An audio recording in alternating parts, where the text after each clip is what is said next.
嚟到環島嘅第5日啊，差唔多接近尾聲啦。對於唔係經常揸車嘅人嚟講，要我揸咁多日車，其實都好攰啊。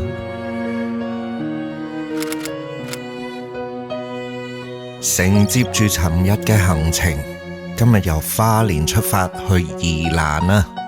呢幾日嘅行程，行過咁多9曲13彎嘅山路，仲要夜媽媽揸車，今日應該冇乜難度啩。咁出發去宜蘭之前都要醫飽個肚嘅，咁我哋就揀咗一間睇到海景嘅餐廳，超住咁過呢一日。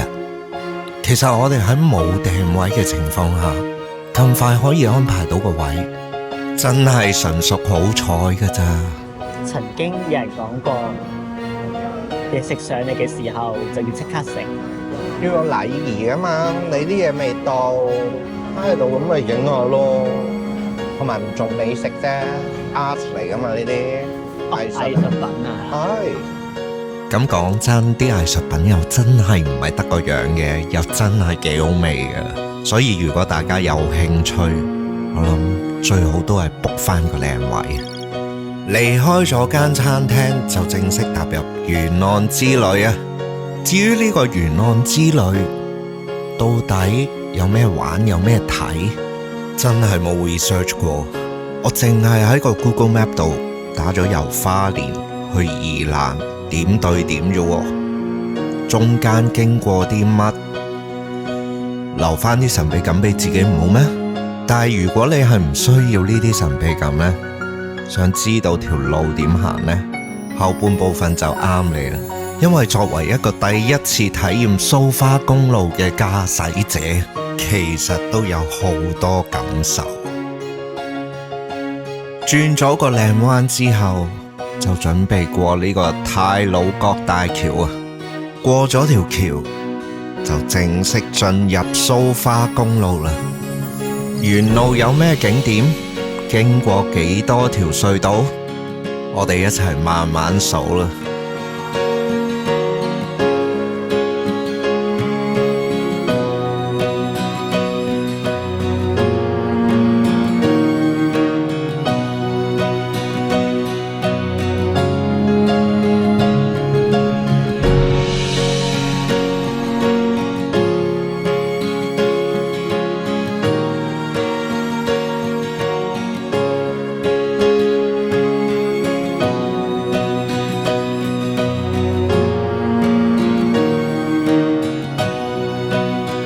揸咗大概10零分鐘，穿過第一條崇德隧道之後，出返隧道，我哋就去咗一個崇德休憩區。呢度有一個清水斷崖嘅觀景台，俾你睇到一望無際嘅海啊！最重要，呢度有洗手間。而會德休憩區呢，就係喺崇德休憩區隔離嘅啫。喺崇德休憩區上咗車，揸咗幾分鐘，穿過會德隧道，咁就到。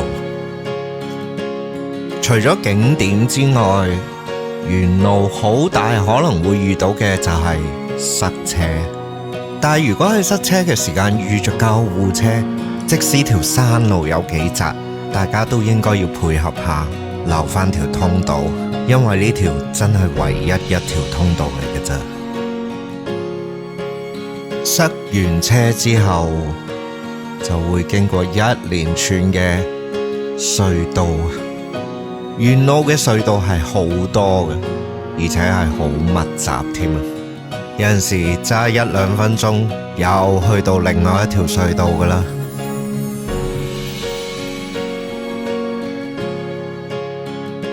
喺蘇花公路上面，除咗會遇到塞車之外，仲會遇到嘅係改路啊！可以直行？我可以直，唔得啊，兜路。咁要行幾耐啊？兜路？我見到1個半鐘。頭先都1個半鐘嘅咋，冇分別。多幾分鐘，即係隧道中間你停咗。由於蘇花公路山區路段改善計劃啊，簡稱蘇花改啊，仍然都係進行中嘅，所以沿路都會睇到一啲改建嘅工程，所以有啲原有嘅隧道連隧道名都睇唔到啊！我都係剪片嘅時候靠 Google Map 揾翻條隧道名啫。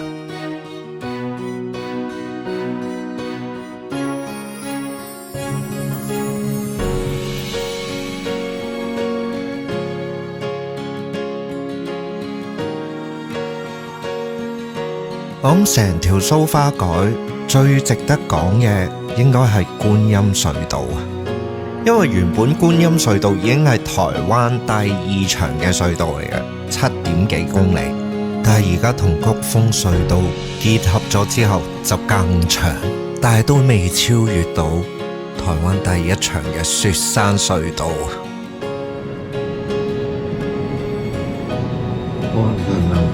冇啊！頂住啊！我哋而家係一條好長、好長、好長嘅觀音隧道。陽光啊！我哋衝擊出去條隧道。我唔中意隧道，我就未試過夠唔中意隧道。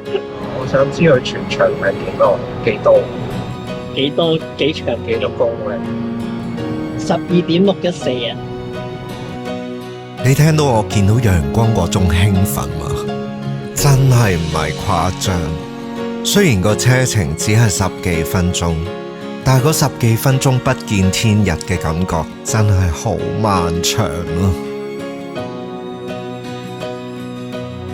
打後每入一個隧道口，我個心都喺度諗，條隧道應該唔會好長啩，應該唔會仲有好多條啩。其實今次嘅蘇花改體驗，真係令我知道穿越一個山脈真係幾唔容易啊！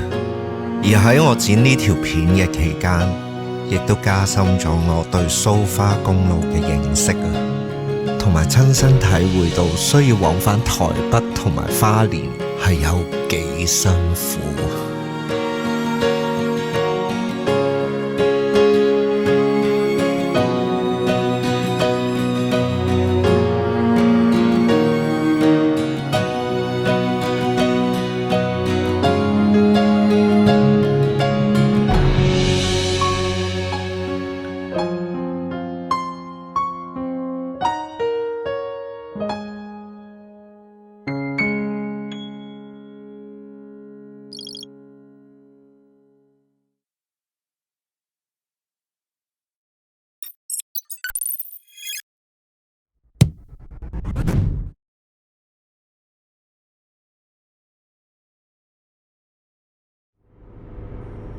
哇！終於可以上返高速公路啦，實在太好啦！